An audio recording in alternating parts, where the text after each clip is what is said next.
Hey everyone, it is Jane Hamill here, your fashion business coach. I am making this episode today as a video and a podcast. So if you're listening on the podcast and you want to see the action, just head over to fashionbrainacademy.com/6mistakes and you'll see my mug. Speaking of mug, it is muggy. It is 100, I don't know. It feels like 100, probably 90 something degrees in Chicago today, and the humidity is through the roof. It's the same in New York City. I just talked to my best friend who lives in Midtown, and I'm like, oh Lordy, everything in my being is telling me not to tape this episode right now and to go lay down or go have a glass of Prosecco on the deck. So for any of you listening who think marketing is easy for me, yes, I do love it. I do, but it still can be a grind. So shout out to everybody who does the work, even when they don't want to. That's what I'm doing today. All right, so I'm going to talk to you about fashion startup mistakes. 6 things I wish new fashion designers knew before they launched a business. Hello. All right. I wish I knew these things when I started too. Trust me. Number 1, it takes longer than you think to make money. A recent webinar I did on startup steps, the 8-step blueprint to launching a line. I asked them, how long do you think it would take to make money, to make a profit, really? And the answer was all over the board. And are we talking make money or make a profit? I don't know, to make actual money to take home and pay all the bills. I would say it's probably 2 years. It can be a year. It could be 6 months, but I would definitely estimate 2 years. And when I talk to friends of mine and my students and my clients and colleagues, you know, it took me with my fashion business about 5 years to make real money. Yes, I was profitable the first 5 years, but the 5th year is when I bought a house. I bought a beach house. Like things started to really click and I was able to really have some fun. So the first one is it takes longer than you think to make money. Number 2, you can and you should start marketing early, even before you have a product. So as soon as you have chosen a target customer and you know what product category, what niche you're going to be in. So today I had this amazing, I had such a good day. Really, I'm tired from the heat and all the things, but I had such a good day. We had a live open Q&A just for the students in the new designer course, the Launch a Line program. And one of the students was asking about when should she start to build her audience? And I was like, now. She goes, but I'm not exactly sure my product's going to be yet. And I said, but who are you going to sell to? Who's the audience? And it's a very specific audience that has a need for things. She's not sure exactly which product she's going to provide for them, but she knows who the client is, the customer is. So you can and you should start building an audience, build a following around the lifestyle of your ideal customer, your dream customer, way before you have a product. A long runway to launch is exactly the best thing you can do. So you have time to build up that audience, and then once they know you, like you, trust you, you say, oh, you guys have been asking for water bottles like this, and now I have one. Go get it. You know, you really understand the customer. Third thing that I wish new fashion designers knew before they launched a business was that you, as the creative person, as the designer, as the owner, probably most always should not be part of the production process, at least not if you want to make money. So if you're sewing, you're not selling. If you are part of how the product gets made, you are making it too hard on yourself. It's not a scalable business. It's not something that's going to make you feel good. Like, you didn't go in the business to be a seamstress, right? And most likely, if you're part of producing the product that you sell, you're going to burn out and you're going to be crabby and there's not going to be enough money left over. And honestly, other people are better at sewing and manufacturing than you are. Now, I know I'm going to get heat for this, but I'll tell you, it's very, very difficult to make a living if you're part of the production process. Some exceptions to this could be some types of jewelry, probably. When it comes to a clothing line or an apparel or sewn products, which I mostly work with, although we have all kinds of different products that we work with, bridal could be an exception, and some very high-end custom work could be an exception. If you are the one sewing the bridal dress, that can still be profitable. I still don't recommend it because there's probably people who can do it better than you or do it with you or do it for you. If you're sewing, you're not out selling. I would prefer to have your time spent on the things only you can do and outsource those other things. So I wanted to give a listener, one of our listeners, I want to give her a shout out. Somebody hooked up in my Instagram today, and I want to give her a little shout out. It was a fill in the blank. The one thing I wish I knew before I started my business is, and I just want to thank one of our listeners here, and that person is, well, on Instagram, it's at Chantel Bancroft. SHANTEL BANCROFT. And Chantel says, and I'm so grateful for you, Chantel, today. She says, sorry, there's so many, there's good comments here. Sorry. She says, I need an audience and I need to cultivate an audience before I launch. Crickets are great, but they don't buy fashion. Also, I'm a huge fan of yours, Jane. Listener shout out, shall we say this is? Daily, you are in my studio, keeping me company. I take you on train rides, staycations, trips to the grocery store, trips to the doctor. You even came with me to A&E, the hospital, last month. You've been my mentor for years. I'm actually listening to you on the podcast right now as I'm writing this comment.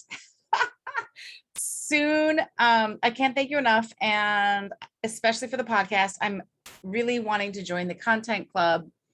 It's on my bucket list. Waiting for the sales to come in. And as soon as they do, I'm there. Hashtag secret mentor. I just got to say, this made me feel good. There's probably others who feel that way. You're listening, you're absorbing all the free stuff, and I am all for this. What I want to tell you is number 4. Okay. So thanks, Chantel. You guys go follow her. Show her some love. Chantel Bancroft, fashion designer, London's favorite West Indian fashion designer, plant mom, obsessed with Caribbean tribes, palm trees, big afros. Oh my God, I love big afros. My son has one. And leopard print. Join my community. Way to go. Thank you, Chantel. Listener shout out. Okay. So back to what Chantel said, I want to tell you that one of the mistakes that I see that I wish more designers knew is that email is the key to consistent sales. So Chantel, what I want you to do and what I want you guys to know is that if you focus on attracting people to your email list, the email has the highest ROI for the last 10 years running of any marketing activity. For every $1 you put into email, you get $37 back, according to HubSpot.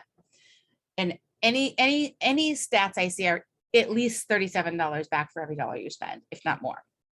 So number 4 is email is the key to consistent sales. So Chantel, I'm going to encourage you to focus on that. And not just like get 10% off when you sign up today, but do you have a cheat sheet, a little like value add PDF download, a quiz, something where you can use as a lead magnet to exchange for their email. Okay, so consider that. Okay, number 5, you can and you should get help sooner than you think you can, sooner than you think you can afford it, right? So outsourcing and delegating is so important. And most people wait way too long to do it because they think they don't have any money. Can't afford it is the biggest excuse I hear.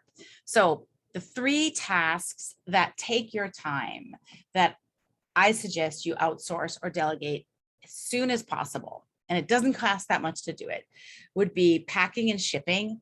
Totally a teenager can do it. Your 12-year-old can do that, okay? Anything to do with Photoshop, removing backgrounds of images, photo editing, video editing, these things can be outsourced on Fiverr.com for such an inexpensive price. If you're not doing that, you can be out selling and making more money to pay for these services, okay? And the third thing that you'll outsource as soon as you can is customer service. And most people will fight me on this because they think they're the only one that can do it. Not true. There's a million things that you do over and over and over and you repeat that someone else could do. So consider outsourcing sooner than you think you can afford it, air quotes, those 3 things. Anything to do with packing and shipping, Photoshop, removing backgrounds, video editing, that type of stuff, some social media, Photoshop, and that thing, customer service. Those are the first 3. And then photo editing, video editing, some social media can certainly be outsourced for a decent price, and bookkeeping, because that will take a lot of time. And other people are just much faster at it and better at it. All right, number 6, the thing that I wish my clients and students in my startup program knew before you launched a business was that pricing low when you launch with the plan to raise prices later is a really bad idea. Super bad idea. I did it. I almost did it. I got saved the day before I launched. Giving people a great deal when you are just starting out because you feel potentially you have pricing fear and you feel like, I wouldn't pay that for this dress. How could I possibly charge other people? I'll just charge a lower price. And then when I get established, I'll raise the prices. It's a bad idea for so many reasons, but the main reason is this. Number 1, it's no fun to work for free. Within 2 years, if you're still, doing this and you're not making money, you're going to be really frustrated and sick of it. And that's why a lot of people quit, because their pricing strategy is messed up from the beginning. The other thing is, if you build an audience based on your current prices and you sell, $200 dresses or and you have a great following for a $200 product, and now to make actual money, you realize it has to be $350 product. You have to build an audience over again from scratch. And you know how long that takes and how hard that is. Sorry, lady. Yeah, so wouldn't you rather just go into business with accurate pricing, even if it's scary, even if you have pricing fear and imposter syndrome about charging those prices? Wouldn't you rather just do it and see what happens instead of puss out and charge less and hope to raise your prices later? But you're gonna have to start all over again. It's a terrible scenario. Please don't do it. A couple of the things that people said, my clients and students in the Launch a Line program and the Content Club are saying is, so one of them says, what a great question, Jane. I wish I had known to adopt a long-term way of thinking when I first launched my clothing line. The highs and lows are inevitable, but looking at it as a cyclical trend is better than sweating out the small stuff week to week. Oh my gosh, so true. It's so true. Somebody else said, Magdalena from MNOP Jewelry, she is a lovely client. I love her. She's in our club. She said, I wish I knew that I would have reached all of my goals in just a few years. That knowledge would have made the first years so much easier. So, I mean, how do you get to be like Magdalena? How do you believe hard that it's going to happen if it hasn't happened yet? Right? It's some mental jujitsu that you got to do. But imagine that if you had that belief, it's going to work, right? Even when the evidence is not there, how much happier you would be and how much better you would feel on the journey of growing your business, right? It's so wonderful. The other thing that Magdalena says from MNOP Jewelry is it will never be finished. You need to learn to enjoy the constant change and new challenges. It is both the best and the worst part about being an entrepreneur, in my opinion. I love that, Magdalena. I think you're so right. Love that. Okay. And then some of the people in the club today, or sorry, in the startup course, they were saying to me, they haven't launched most of them, right? But they're already getting in the process. And one of them said, this is my second time around trying to do a clothing line. And I know now that it takes more time. I rushed it in the past. One person, Pauline, thank you, says, I wish I knew you existed. Because I'm doing my research and going into it with a much steadier head. Another person said, I wish I knew it would take longer to make money. And then she says, I'm okay with it. I just didn't know. And then I would have planned better. The other one said, I wish I had really understood costing and pricing before I just started selling stuff. So there you have it. I hope that really helps. Let me run through it one more time.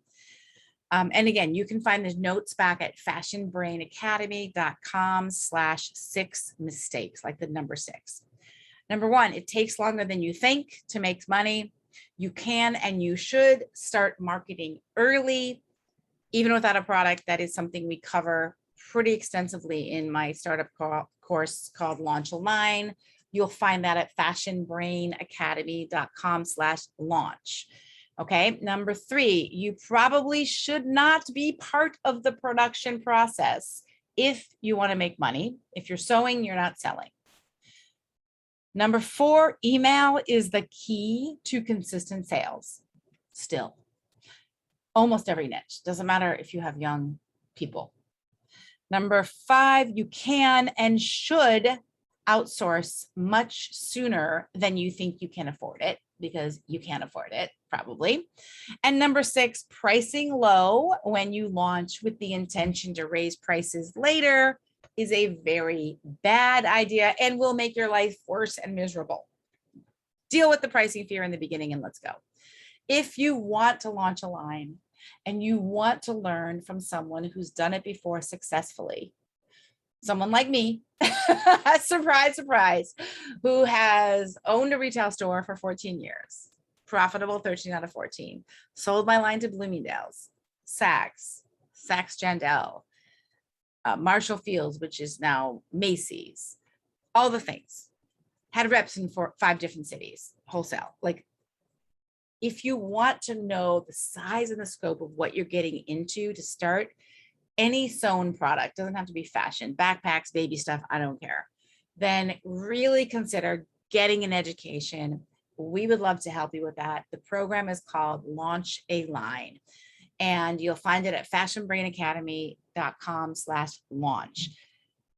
Get as much information as you can, learn step by step, ask questions, connect with the community there. You get access to me directly for 6 months. Okay. Check it out. I would love to help you have a profitable business. My goal, my mission is to help women make their own money. Lots of reasons for that, but I'm just going to say, I want to help you make your own money. Okay. The lifestyle of owning a clothing or accessories line is fabulous for having kids, for children, for family, all the things.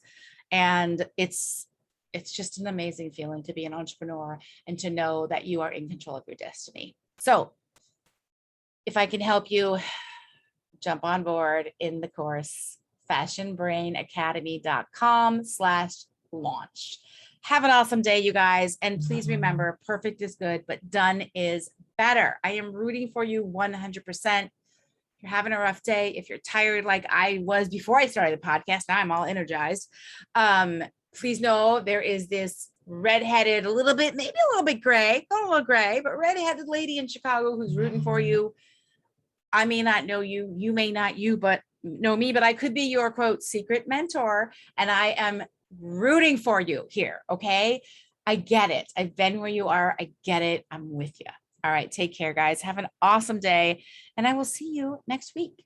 If you have ideas for the podcast, please leave me a comment back at the blog. fashionbrainacademy.com/6 mistakes is this episode. I'd love to know what you want me to make an episode about if I can help you. All right. Take care.